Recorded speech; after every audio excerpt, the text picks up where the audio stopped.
안녕하십니까. 2023년 1월 23일 최병우 팩트 시작하겠습니다. 자, 국민의힘 전당대회 뭐 한 달 남짓 남았죠. 뭐 많이 남은 게 아닙니다. 그런데 그 나경원 전 의원은 여전히 뭐 고심 중 뭐 이런 얘기를 하고 있습니다. 당초에는 뭐 설 연휴가 끝나는 25일쯤에 출마 선언을 할 것이다. 뭐 이런 얘기가 나왔었는데 뭐 윤 대통령 발언에 대한 사과 뭐 이런 거 겹치면서 이제는 뭐 출마 선언 과연 하는 거야? 뭐 이런 얘기까지 계속해서 나오고 있는데 오늘 그 얘기 좀 해보려고 합니다. 설 연휴 중에도 오늘도 뭐 연휴가 아직 안 끝났습니다만은 김기현, 안철수 의원 등은 여전히 활발한 활동을 벌이고 있는데 비해서 나경원 전 의원은 아무런 메시지가 없습니다. 뭐 이런 것들이 이제 나경원 전 의원의 위기를 몰고 온 거다 이렇게 평가가 되는데, 자 우선 뭐 윤심이 명확해졌죠. 뭐 명확해진 지 벌써 오래됐죠. 뭐 그런 김기현 의원은 여론조사 세계 모두 1위 뭐 이런 제목을 자기 SNS에 딱 올려가면서 내가 1등이다 국민의힘 지지층 중에서. 왜냐면 국민의힘 지지층만을 상대로 이번에 대표 경선을 하거든요. 그러니까 거기서 내가 모든 여론조사에서 다 1등이다 뭐 이런 주장을 펴면서 SNS에 선전 활동을 했고요. 안철수 의원은 소속 의원에게 명절 안부를 묻는 문자 메시지 보내고 하단에 안철수 결선 투표 1위 이런 식 제목 아래 이제 김기현 의원과 양자 대결. 그러니까 무슨 얘기냐면 결선 투표라는 거는 이제 예선 투표에서 1위와 2위가 올라가서 두 사람만을 상대로 투표를 하는 거죠. 그랬을 때 김기현, 안철수 이렇게 되면 안철수가 이긴다. 이런 여론조사 결과가 최근에 제 기억에는 2번 있었습니다. 2번. 근데 김기현, 나경원 이렇게 하면 김기현이 이기는데 김기현, 안철수 이렇게 하면 안철수가 이긴다. 이런 여론조사 결과입니다. 자기한테 유리하죠. 그러니까 그 여론조사 결과를 링크해서 선전 활동을 하고 있고요. 그 다음에 뭐 어찌 보면 수도권인데 인천 출신이죠. 윤상현 의원은 용산 후암동의 한 복지시설을 방문하고 이제 근처에 있는 이태원 역으로 이동해서 이태원 참사 유가족들을 위로하고 그러면서 그 수도권 출신 의원으로서의 어떤 존재감 같은 걸 부각시키려고 하는데 생각보다 윤상현 의원이 그 당원들한테 지지율이 올라가지 않는다. 아마 굉장히 답답할 것으로 예상이 됩니다. 이런 반면에 나경원 전 의원은 아무런 일정 공지가 없습니다. 어제가 설날이고 오늘이 이제 설 연휴 뭐 계속 이어지고 있는데 일정 공지가 없이 뭐 막판 고심 뭐 이러는데 세상에 막판 고심이 뭐 계속 막판 이러고 있다. 이러는 사이에 나경원 전 의원의 지지율은 계속 추락하고 있다.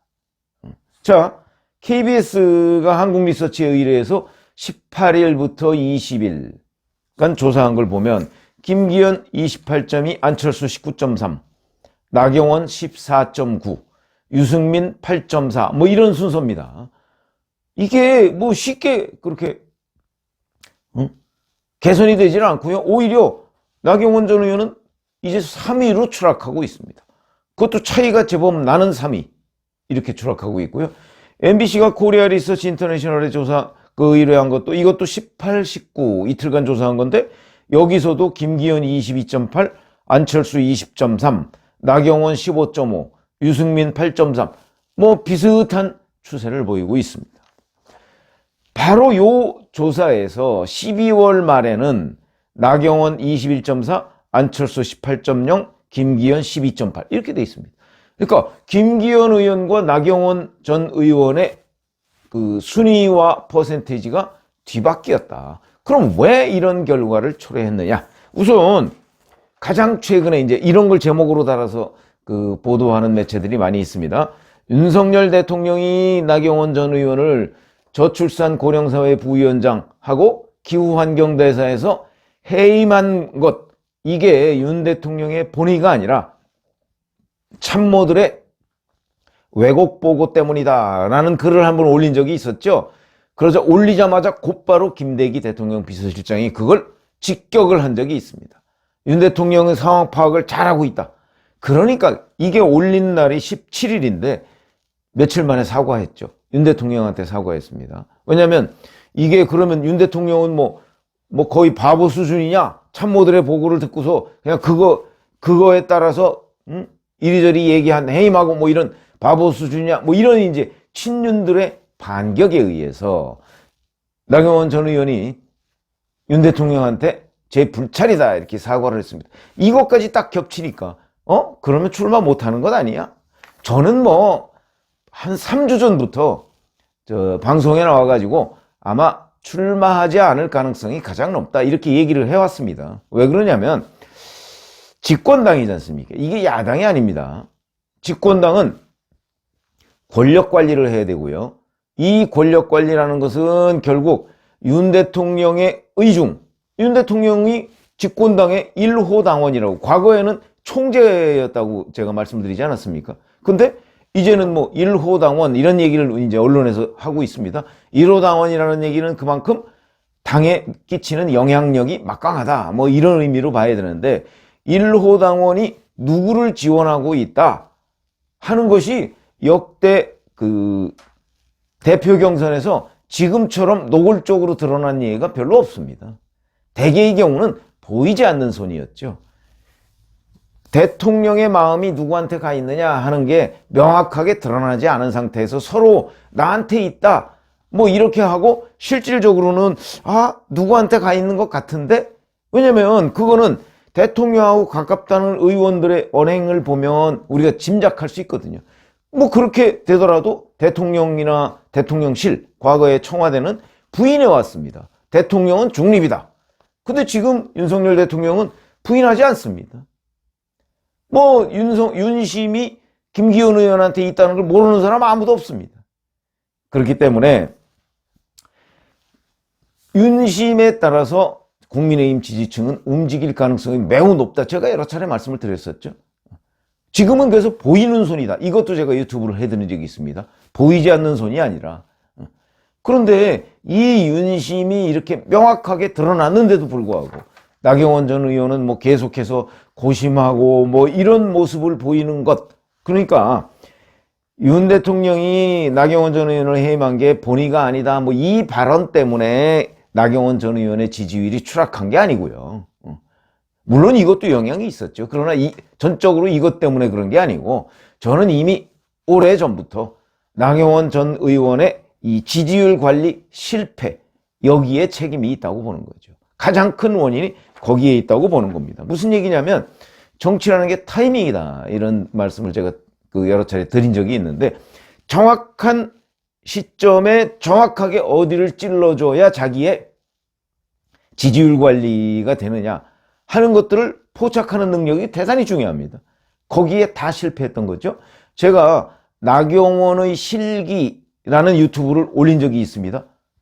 오늘 23일이라고 제가 말씀드렸는데 보름 전에 올렸습니다. 보름 전. 8일에 이미 저희 같은 사람들 눈에는, 그러니까 정치부 기자를 오래 해본 사람 눈에는 나경원 기회 포착에 실패했다 하는 거를 제가 보름 전에 이미 올린 적이 있습니다. 그때부터 지금까지 계속 장고입니다. 지금 며칠 남았다고 국민의힘 전당대회가. 그런 것들이 영향을 미쳤다고 보는 거죠. 왜냐하면 집권당의 대표를 뽑는 거 아닙니까? 집권당 대표를 뽑는데 집권당 대표가 대표에 나오느냐 안 나오느냐를 가지고 보름 이상 20일 정도 숙고한다 고민 중이다. 아니 세상에 이렇게 좌고우면하고 있는 소신 없는 대표 후보를 당원들이 뽑을까요? 저는 그런 부분에 대한 당원들의 실망, 이게 대단히 컸다고 보거든요. 그래서 나경원 전 의원이 지지율 관리에 실패하는 것이고, 그때 1월 8일 제가 나경원의 실기라는 유튜브를 해드린 이후에 지금까지 나경원 전 의원은 한 번도 지지율을 반등시키지 못했습니다. 왜? 너무나 햄릿형 같은 지도자의 모습을 보였기 때문에. 나경원 전 의원 그렇게 정치를 오래 했어도 제가 나경원 전 의원을 처음 안 게 2002년입니다. 2002년. 21년째죠 벌써. 그 이회창 후보 때 특보인가 뭘로 들어와서 21년째 알고 있는데, 그렇게 정치를 오래 했는데도 이게 역시 자기 문제가 되다 보니까 판단이 명확하지가 않다. 이런 부분이 이제 안타까운 부분이죠. 나경원이라는 정치인의 성장 가능성과 관련해서. 그런 거 있죠? 그러니까 그렇게 기회 포착 실패했고, 그 다음에 윤 대통령과 친윤계를 분리하려는 이런 전략도 결국 실패로 돌아갔다. 이러다 보니까 이게 집권당에서는요, 늘 대통령과 그 대통령을 에워싸고 있는 세력이 있게 마련입니다. 이거 무시하면 안 됩니다. 그러니까 뭐 예를 들어서 장제원 의원 같은 경우가 뭐 친윤계로서 일반 국민들의 그 어떤 평가, 이거는 별로 안 좋을 수 있지만 당원들의 평가는 좀 다를 수 있습니다. 이게 기본적으로 국민의힘 당원들이 뽑는 선거거든요. 민심하고 상관없습니다. 그러니까 여기서 뽑힌 사람은 국민의힘 대표가 되는 겁니다. 무슨 뭐 중도층이나 그 대표가 되고 나서 이제 중도층으로의 확장, 뭐 이런 것들을 생각해야 되겠죠. 그렇기 때문에 국민의힘 당원들만을 대상으로 뽑는 것이다 하는 부분이 굉장히 중요하다. 민심과 다소 동떨어진 움직임을 보이더라도 당원들로부터 표를 많이 얻으면 당선되는 구조다. 저는 이런 것들이 사실은 그 총선을 1년여 앞둔 집권당의 모습으로 바람직하지는 않다, 이런 말씀을 제가 드린 적이 있습니다. 민심과 당심이 함께 가는 게 참 좋죠. 근데 지금은 민심과 당심이 점점 뭐 급격하게는 아니지만 약간 멀어지는 듯한 기류를 보이고 있습니다. 왜? 전당대회에서 일단 당선되는 게 목표이기 때문에. 그런 점에서 본다면 나경원 전 의원이 왜 기회 포착에 실패했다고 보느냐면 윤심이 명확하게 드러나지 않은 시점, 아마 그건 작년 한 12월 중순, 그러니까 11월 말 12월 초 이 어간에 윤 대통령이 김기현 의원과 대통령실에서 만찬을 했다, 뭐 이런 보도가 나왔습니다. 그 보도가 나올 때만 해도 윤심이 김기현 의원한테 있나? 그냥 이 정도 물음표였는데, 그 다음에 나경원 전 의원이 올해 초에 저출산 고령사회 부위원장직 뭐 사의 표명 어쩌고 하면서 그게 급격히 윤심은 김기현이다, 이게 국민의힘 당원들한테 각인이 됐거든요. 그러니까 저는 그때 윤심이 드러나기 전에, 그때는 인지도 나경원 전 의원이 1위였습니다. 그때 나경원 전 의원이 탁 치고 나와서 왜 자기가 국민의힘 대표가 돼야 되는가 하는 거를 당원들한테 어필을 했어야 되는데 그런 기회를 다 놓쳤죠. 그리고 나서 윤심과, 그러니까 윤석열 대통령과 친윤계를 분리하려는 것마저 실패하니까 이제는 나경원 전 의원이 반등하고 치고 올라갈 가능성, 저는 거의 없다고 봅니다. 이러면 출마 자체가 힘들어지는 거죠, 여전히. 왜냐하면 집권당의 힘은요 막강합니다. 언론 매체뿐만 아니고 여기저기에 특히 친윤계, 대통령 줄에 서려고 하는 사람이 집권당에 얼마나 많겠습니까? 더군다나 내년 총선을 앞두고. 그렇기 때문에 나경원 전 의원의 지지율 관리 실패, 이거는 나경원 전 의원의 정치적 미래 굉장히 난감한 상황이 되다.